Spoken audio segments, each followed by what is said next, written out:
আমি আবার বলি, আমি কোনো হিংসা চাই না। আমি কোনো হিংসা চাই না। আমি গত কয়েকদিন যাবৎ এলাকা আসছি, আমি কোথাও হিংসা দেখছি না। এলাকায় অশান্তি আছে এখন কি মায়েরা আছে?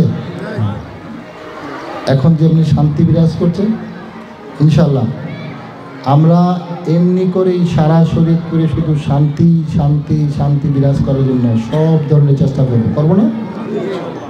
আপনারা আমার সাথে দোয়া করেন, আমার জন্য দোয়া করেন।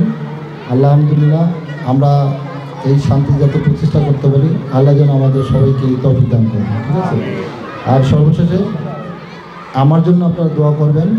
আর প্রতি মা ও বোনেরা আপনাদেরকে বলছি, প্রত্যেক ঘরে ঘরে যে আপনারা আমার জন্য দোয়া চাবেন, ঠিক আছে? চাবেন তো? কি মায়েরা চাবেন?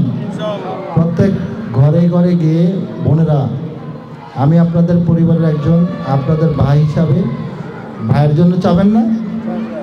কি মুরব্বীরা সন্তানের জন্য বলবেন না? প্রত্যেকে ঘরে ঘরে যেয়ে আমার জন্য দোয়া চাবেন।